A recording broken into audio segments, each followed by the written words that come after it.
Lauren, welcome back to another podcast. Thank you.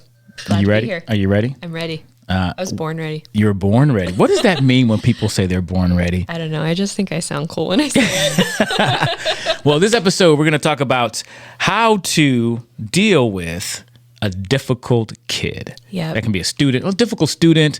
How to deal with a difficult student, a student that you know, that student that you see when they walk in the classroom, it's like, that kid. Yep, exactly. Or other teachers will come up and say, oh, you have that kid. You heard that?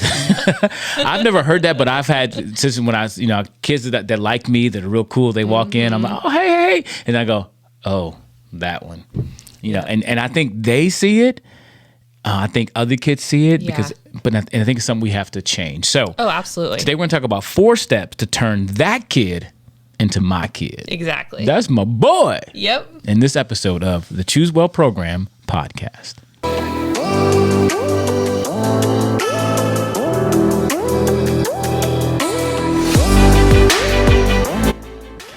Hello, everybody. Welcome to another edition of the Choose Well Program podcast. I'm Mr. Brown. Today, I'm joined with, again, Lauren Connor. Let's see if we got the... Oh, there it is. I got it on time. Thank you. I really appreciate you joining me for these. Lauren is also a contributor to the Choose Well Program website. She does blog posts. She's a teacher. Lauren, you do... And a mom. Even she does all this while she's a mom. Thank you. A new mom by that. New mom. New Yep. mom. And she's also helping us create the Choose Well Program curriculum. I'm really excited about that. And even bolstering our video library we already have available. So check all that information out at thechoosewellprogram.com. But in the meantime, today we're talking about how to handle that difficult student or difficult kid. 4 steps to take that kid from, 4 steps to take, 4 steps to make that kid from that kid to my kid. 4 steps to turn that kid There we go. into my kid. That's what I'm trying to say. Yep. So 4 steps. Do you want to give all 4 steps, or we should go 1 step at a time? What do you think? Let's do 1 step at a time. You try and say they can't handle all 4 steps? I mean, they could. All right, what's the first step? Okay, step number... Wait. Let's give a little bit more. What do you mean by that kid? That kid. I think that as educators, we've all had that kid, right? It's the kid that other teachers or teachers in the previous grade will come up to you and say, oh, you have that kid? Let me tell you. Let's pick on Johnny again. Johnny's the name, right? Johnny is always that kid. No, yeah. So other teachers will come up and they'll say, oh, you have Johnny? Oh, well, you would not believe, or you'll never get to this point with him, or whatever it is. And it causes us to immediately write Johnny off. Right. And you know what? I do this in professional development. I often tell, we do a session called 360 Relationships. Mm-hmm. And one of the last points you talk about is give them space to grow. Yeah. Give people space to grow. That could be your coworkers, that can be family members, and that needs to be students as well. Yeah. Because sometimes, like you said, the 4th grade teacher will tell the 5th grade teacher, 5th grade teacher will tell 6th grade teacher. Yeah. And I get there's information we need to pass on to the next grade. I get that. Sure. But unfortunately, sometimes we label that child and we don't give them space to grow. Yeah. And because between the 4th and 5th grade, they can do some maturing. They can do some growing. And we want that for them. We do. Yeah. But unfortunately, we label them, and now we may enter that kid, and he's always going to be that kid. Exactly. And we have to give them space to grow because we're not the same people we were either. Right. But I think we got to do better than that, but also give that kid space to grow so we can turn that kid from that kid to my kid, because we're going to invest in that kid. For sure. What are the 4 steps? Let's talk about the first step to turn that kid from that kid to my kid. So step number 1 is have conversations. And these are non-academic conversations. So a lot of times as teachers, we want to say, oh, did you understand the worksheet today? That they don't care. That kid doesn't care about the worksheet. So instead, start with small things. What do you like to do for fun? That's a perfect starter for a conversation. And at first, you might get 1-word answers. Yep. I can think of one specific student. One specific student. And it was 1-word answers. And the student would look at me and look down and give me a 1-word answer. And then it was like, don't talk to me. Right. But even in that 1-word answer, you get to know that kid a little bit more. Exactly. And then I can ask specific questions. So this kid's answer was skate park. That's what he liked to do, was go to the skate park. And your next question was, do you have a skateboard? Right? Yeah. What do you ride at the skate park? Yeah, what do you ride? How often do you go? Open-ended questions. Exactly. So you can get a little bit more out of it. Exactly. You know? And I think if you know anything about skateboarding, or if you don't, ask questions that they can be the teacher. They can begin to teach you about their thing, and they love to talk at that point.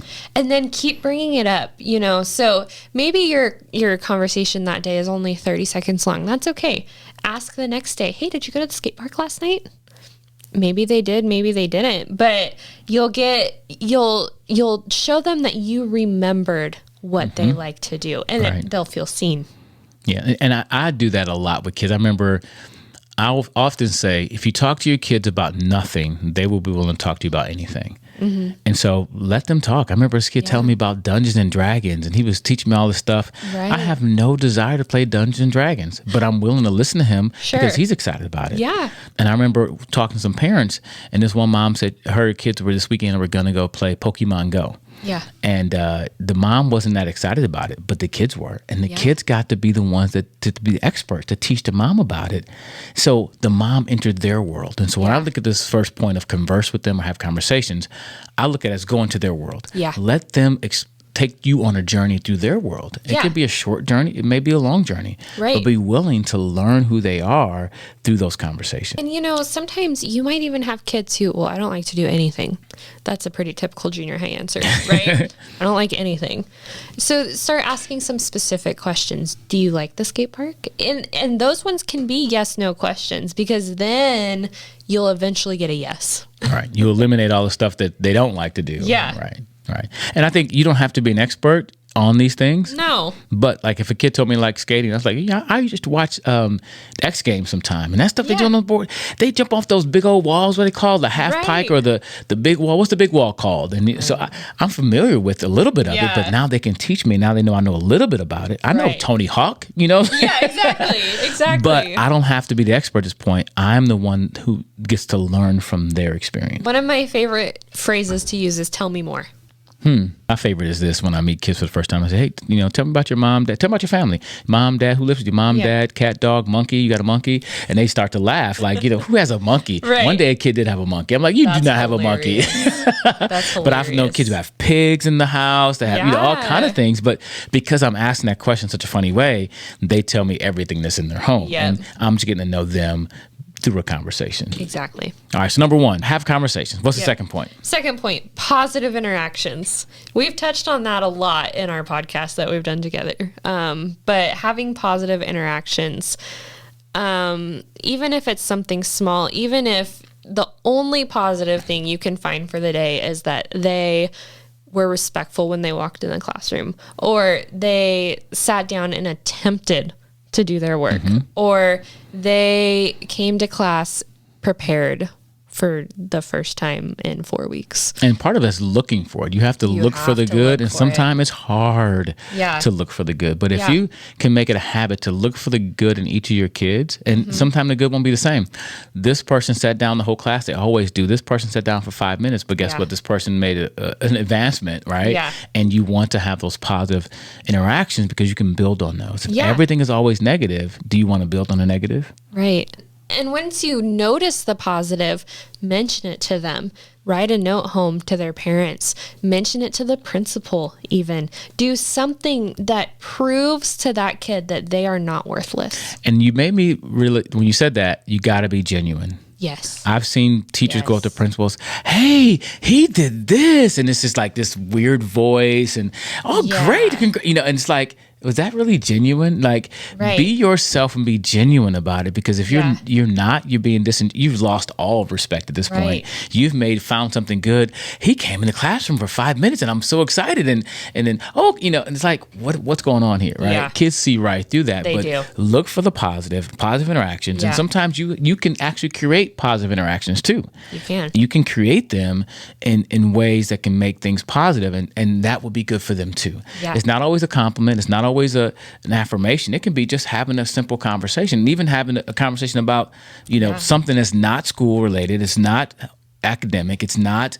discipline. It's just having a conversation about the skate park. Exactly. That can be a positive interaction Can. because it's something that they engaged in, something they're excited about. Yeah. One thing my sister-in-law does, she's amazing in everything that she does. But one thing that she does really well is she thanks people. And so it can be as simple as, you are helping her make dinner, or you are helping her do something that you volunteered to do. And she'll every time, thank you for your help. And when she did that for me, I was like, you're welcome. I like being thanked. And so I started using that in my classroom. Kids love to be thanked. And so if you can just walk by even and say, hey, thanks for paying attention today. I really appreciate it. And as a person up front teaching, whenever I speak, or especially small classrooms, and when I go do small classroom visits, you can see in the audience certain kids are just like this. Yes. And you appreciate that, right? Yeah. So I always, when I'm done with an assembly, I'm done. I find a couple of students like, look, thank you. You were like one girl. She was so. Her whole body was into the assembly. Right. You could. And when it was time to say, oh yeah, she was like, oh yeah. She was like, I just heard her. I saw her. Came to her afterwards and said, thank you. I appreciate that. Right. Because it just really meant a lot to me. So just acknowledging that I think is important. But I've also done it with students. You see me in my assemblies when I have to move students, right? If I have to, you keep talking, I have to move you. I try my best to make sure I talk to that student afterwards to say, look, absolutely. First of all, to give them a chance to apologize, but also to say, hey, I'm not mad at you. I don't hate you. I just want you to move. Appreciate you moving from that point, being quiet. And just acknowledging, and even turning that negative experience into a more positive one. Absolutely. At the end of our time is so important. Yeah. And I think a lot of times it's easy for us to want the negative, and not necessarily if we really think it through, but our gut reaction or our right away reaction is, I want you to pay, or I want you to have to deal with the consequence of your action, and being willing to take a step back from ourselves and say, okay, in the long run, what's going to be better here? You said that made me think of this book called Leadership and Self-Deception. And me and my wife did a podcast on it. Check it out. We'll put a link in the description of this. Leadership and Self-Deception is a great book. And in that book, they talk about sometimes when you're in the box with someone, you need them to do bad behavior so you can feel justified. Yeah. And so they tell a lot of stories about family. And this is a great book, Lauren, because the whole book is one story, but it teaches all the principles of the story. So it's not like, hey, here's a point and then here's an illustration. The whole thing is a story. Wow. But I remember clearly this story was the mom. The son has been acting real bad. They gave him a little leeway. Say, hey, you can take the car. You got to be home at 10. He got home at 9:59, but the mom expected him to do something wrong. So when he walked in, her reaction was, "Well, you waited the last minute to be home. He was on one time, but because she needed him, she had been in this relationship with him. Right. It was all negative, and he was in the box. And the book explained that, but she needed him to do something bad. Yeah. When he did something good, she found something bad. Right. Instead of saying, you know what? He did something good. Let me acknowledge that. And it takes a lot of within us to swallow that pride, because sometimes we're in a box toward these kids. We have this negative relationship, and sometimes we need them to be bad or make a bad choice so we can feel justified in our feelings toward that student. Right. And I think we gotta not do that. It's not healthy for anybody. No, we got to self-evaluate. Yeah, so check out the book, Leadership and Self-Deception. I'll put the link in the description of the podcast and the video. Awesome. All right, so far we talked about the 4 ways. We're talking about 4 ways. 1 is converse, have conversations. Number 2, positive interactions. Number 3 is? Model desired behavior. I get to get on the runway? Anytime. That was a bad joke. What do you mean by model behaviors, desired behaviors? Yeah, so in the classroom, your students are constantly looking at you for direction. And so when something happens, it's not if, but when something happens, you need to have the right response to it. We talk a lot about response and reaction. You need to be able to respond to it with the desired behaviors rather than just react on how you want to. And so, for example, we talked in our last podcast that we did, we talked about being willing to apologize. And so if I'm having a bad day and if I'm cranky with my students for whatever reason, it really doesn't matter because they don't deserve for me to be acting that way towards them. I need to be willing to apologize. And in doing that, that models the desired behavior. That can be hard because you're not perfect. And I tell people all the time, I'm willing to be an imperfect role model. Yeah. And I think kids need to see that because sometimes they do think that we're perfect and they Right. think that we always do things right. And I even had a student ask me, Mr. Brown, do you always follow your advice? I'm like, no, I'm striving to do it. Right. This is the truth and I want to live up to that truth. Yeah. And modeling behavior is very, very important because if we Yes. expect it from them, we need to do it ourselves. If we expect them to raise their hands, if we expect them to, be on time, if we have these expectations for them, I think it's important that we follow up with them. And you mentioned asking for forgiveness. If I go off on a kid in front of the class, I think it's important for me to apologize to the kid privately, but also publicly. Yeah. Because the other kids need to see, you know what? I was wrong in this interaction. Even if the kid was wrong first, the kid disrespected me and I went off the handle. I need to acknowledge that my responsibility in that situation and not just saying, oh, because he did that. Because how often do our kids do that? Right. Oh, because they did that, then it's okay for me to do it. No, it wasn't Right. okay. Right. I need to model that behavior. Again, not being perfect, but being willing to be an imperfect role model for our Yes. kids. Last one. Don't give up. I read off your Okay. sheet. I can I'm see proud it of you. now. So Yeah, go for it. So don't give up. What do you mean by don't give up? A lot of times that kid, so our hard students, they have been in situations where it could be parents, it could be guardians, it could really be anybody, but they've never had somebody stick it through with them. Their behavior has always gotten to the point or reached the point where somebody is giving up on them. And so as educators, we only get them for 1 year. That's not a lot of time in the grand scheme of things. You throw in the breaks, you throw in the fact that our school year is 10 months long. It's not a lot of time that we have with these kids. And so really, how hard is it for us to not give up on a student? It's not hard. It might take us swallowing our pride. It might take us being willing to put ourselves second. But it's so important that we don't give up on these kids, even when they fly off the handle. And not giving up on them also means we still are disciplining them. We still give them Oh, for consequences. sure. Because some people think, I let them by. I let them pass. No, we don't give them a pass. No. Even the hard discipline is not giving up on them. Exactly. Yeah. Now I'm going to ask you, have you ever I want you to tell me a story of a kid that you kind of walked through that process. I'll tell you mine first. Okay. But you can think about yours. But I remember a kid, I was doing his after school program. And actually, I wasn't even over the program. I was a guest speaker, but I was going like once a week to the same school.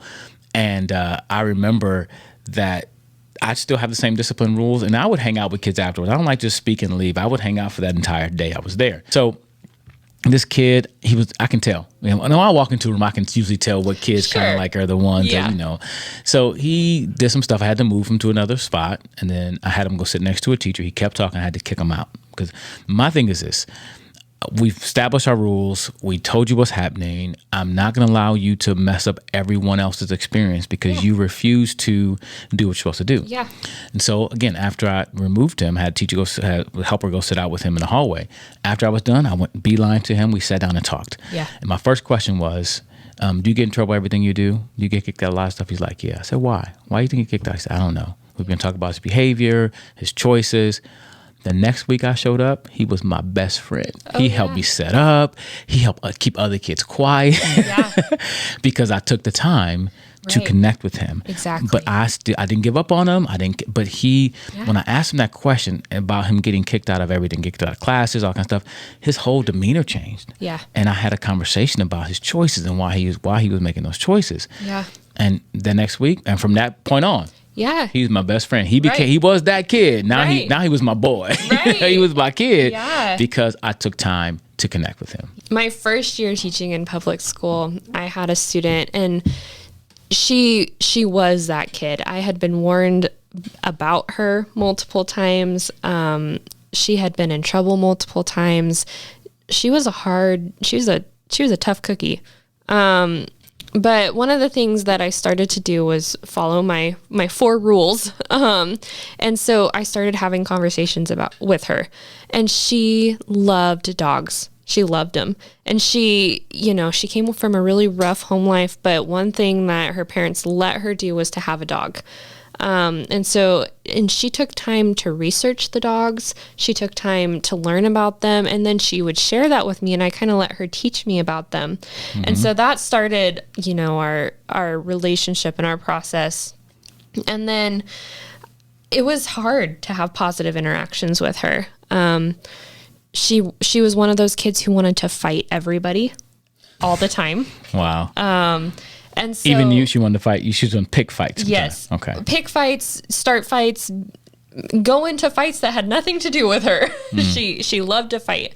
And so one of the times she was really getting into it with one of her good friends, and I kind of stepped between. I thought I might get punched in the face. I was a little bit scared, but I kind of these are seventh graders? Yeah, okay. I kind of stepped between, and I was like, "Hey, let's not." And I separated them and had her sit down with me, and she'd had a terrible day. Terrible. And so it was a negative situation, but we had some of those positive interactions. And then with her, it was a lot of modeling desired behavior. Someone would say something, and a lot of times they were adults. The adults in her life would say things to her, and they were terrible things. She would tell me what they would say. There's no way that I would ever think it was okay to say some of those things to a student, but people would say those things to her. And so modeling, the desired behavior, the reaction or the response really right. that she should have. And, she would give a response or a reaction, and I would say, okay, but let's think through this. How can we respond better? And so slowly she started doing that, and then just not giving up on her. She had so many people give up on her. Her mom left multiple times throughout the school year. Just, terrible, terrible situations, but not giving up on her. She's one of the ones that I see frequently around town. And every time she sees me, she comes up and we talk. And she tells me about how she enjoyed her year with me. And she'll even come to the school sometimes, and she'll pop in and say hi to me. And she's in high school. She's not all grown up, but I see that my time with her mattered. Right. And it's worth it. And she did. She became my girl. So you're starting to tear up a little. I know. I know. And I think that's the power of, dealing with a difficult child. And let me just give you this real quick story that I remember from a friend. And it kind of reminds me of sometimes those difficult kids, because you try to reach out to them and they try to bite you. Yes. And my friend had this, actually her mom had a dog. Her mom had this dog, and they lived in an area where a lot of foot traffic, people would walk up and down the street, and they had a fence. It was like the wire fence that kind of crossed over. Yeah. And so the dog would just run up and down when people would come by. And sometimes the dog would start barking on the fence and climb up on the fence, and it would get his paw stuck in between the fence, the wire fence, and it would get stuck. And then the daughter would come over and try to get the dog out, and the dog would start gnawing at her, biting at her. She's like, "Forget you, then I'm leaving. Like, I'm not trying to help you bite me, right?" Yeah. But the mom would come out because it was the mom's dog, and the mom would try to grab the paw, and the dog would still bite, but mom would stick in there. Yeah. Because the mom was touching some painful points of the dog. Right. But she loved that dog enough to go, I'm going to go, even though you're gnawing at me, you're biting at me, you're snapping at me, I'm going to help you get out of this pain, even though when I touch it, it's painful. Yeah. And I think with some of those difficult kids, they're going through so much pain. And when you as the educator or a person try to help them, you're exposing some of that pain. Yeah. You're reminding them of that pain, and they might try to bite at you. Yeah. But will you stick in there and take that kid from that kid to your kid? Yeah. Because you stuck in there long enough to deal with the blows, to deal with the nipping, the biting, because they need you more than they know, and they want you more than they know. Yeah. We may never see what our actions did for that kid, but it's worth it. It is worth it to go through it. So, how to deal with the difficult kids, the 4 steps: converse, have a conversation. The second was positive interactions. The third one is model desired behavior. And the last one is don't give up. And it's a choice. Yep. And when you make better choices, you will live a better life. So choose well. Oh, yeah. You got it.